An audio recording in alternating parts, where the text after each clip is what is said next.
A medic who is dispatched to an older woman's house to help her receives the shock of his life when he sees portraits of himself as a child hanging on her walls.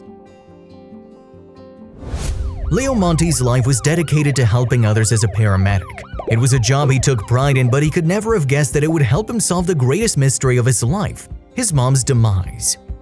His dad, Fred Monte, had revealed the news of his mother's death to him when he was just a child of 2 years. According to what he said, her vehicle had ended up in a ditch after it swerved out of control because visibility had been low. It had been a rainy day. Help had arrived too late because the woman passed away before they could transport her to the hospital. It was precisely that which made the young boy vow to himself to dedicate his life to helping people, and so he studied and became a paramedic, an absolute master in the field. It wasn't an easy job, especially because Leo had to meet people at the worst points in their lives. Some he met were broken and others were suffering, but knowing his actions helped make it all worth it. One sunny afternoon, Leo and his partner Ezra got an emergency call from a dispatcher, and they were to get to the suburbs and fast. A child had called the police to tell them his grandmother had fallen and couldn't get up. "That's tragic," said Ezra. "Another slip and fall. Hopefully she's not too badly hurt." "Yeah," said Leo. "Can't imagine what that poor kid must be facing all alone, yet he was able to call 911. Ezra turned on the siren without another word, and they sped towards the address, following a route prescribed by their onboard GPS. They made good time. In 10 minutes, the two arrived at the location, a lovely red brick house with a well-tended garden. There was no time to admire the aesthetics of the house, and as soon as they stopped the engine, they got to business. "Are you the police?" a voice asked after they rapped on the door a couple times. Leo answered, "No, we're the paramedics. We brought an ambulance to help your grandmother." After a brief pause, the sound of the door unlocking was heard, and a boy who couldn't have been older than 5 opened. "Please, you have to help her." "That's why we're here," Ezra said. "What's your name, pal?" "I'm Bill. My grandmother's name is Mrs. Garrett," he said. "She's in the living room right now. Please help." Ezra and Leo followed the little boy through the lovely house and into an elegant living room. The woman in question lay flat on her back in the middle of the floor and was deadly pale.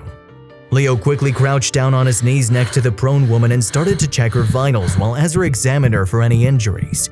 Her pupils responded to light normally, which encouraged Leo to ask her if she could tell them what happened. Mrs. Garrett nodded slowly and whispered, "I'd been standing on the chair to change a faulty bulb. I slipped when I reached for it and my leg, I think it's broken." "Ma'am," Ezra said, "you don't seem to have any life-threatening injuries, but we still need to get you to the hospital for some checkups." "No, wait!" cried Mrs. Garrett. "Please, you have to call my daughter. My grandson can't stay home alone. I have an address book in the hallway and it has her number. It's the one right on top." Ezra left to get the phone number they could call to reach Eric's mom while Leo prepared the older woman for transportation. He had just finished doing it when he looked up and saw something familiar. It was the photo of a woman posing next to a toddler, a photograph he knew very well because it was the last photo he took with his mother. He cherished it. How had the picture ended up in the older lady's house? Then he heard Mrs. Garrett moan in pain, and Leo decided he'd have to leave the questions for later. On their way to the hospital, Leo held Mrs. Garrett's hand and his eyes almost never strayed from her face. She didn't look anything like the lady in the photo, but they seemed to have the same coloring, and then there were the eyes. At the hospital, doctors found out the fall had broken her leg in 3 places and she would need surgery, so Leo decided he'd have to return after a few days and find out who the woman was. Perhaps she was a relative or some distant cousin he wasn't aware of. His dad said that he'd lost touch with his mother's family after moving away from Florida.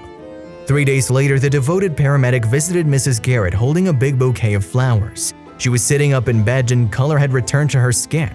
She smiled when she saw Leo, and the smile teased a bell in his memory. "Hello," the woman said brightly. "What a pleasant surprise. Are those flowers? Do you make it a habit to bring people you rescue flowers?" Leo was not in the mood for a band, so he answered with a silent and severe no. The woman picked up on his seriousness and waited for him to continue. "I'm here because I wanted to ask you about a photo I saw in your house. It was a picture of a little boy and his mom." At that, the woman sat up straight and her lips thinned. "That's a private matter. Please leave." Leo had no plans to listen. "I'm sorry, but I can't do that. You see, the kid in the photo was me and that woman was my mother. The shot was taken days before she passed and I just want to know why you have it." Mrs. Garrett had gone pale again. "Your mom," she whispered. "A picture of your mom." "Yes," Leo said. "I believe I have the right to know who you are and how you came to have the photo." Mrs. Garrett started trembling and her eyes glistened with tears. "Leonard?" she whispered. "Is that really you?" Leo felt like he'd been hit with a sledgehammer. "You know my name? How do you know me?" "Oh, Pumpkin, it's me, Mommy." Mrs. Garrett cried and stretched out her arms.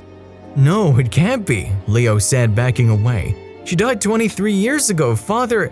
He started to say, but suddenly turned his back on Mrs. Garrett and rushed out of the room, ignoring her calls. Later that night, he visited his dad, who opened the door with a cheerful smile. "Hey there, son," the man said. "This is a pleasant surprise." Leo didn't have time for small talk. "Dad, why'd you lie to me that Mom was dead?"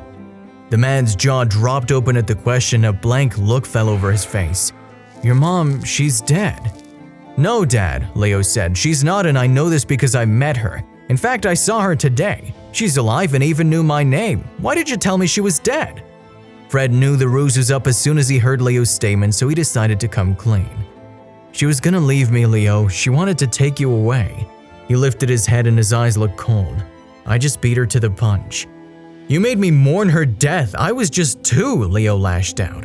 He saw Fred try to make up excuses to defend himself but wasn't about to listen, so he turned his back and walked away. That same day, Leo found himself by old Mrs. Garrett's bed once more.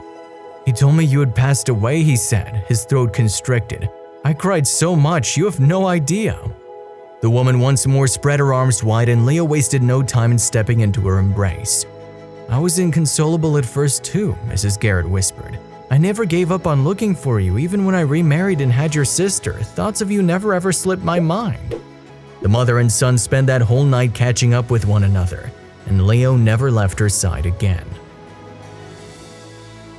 If you liked the video, please give it a thumbs up and consider sharing it with someone who may find it interesting. Thanks for watching, and I'll see you in the next video.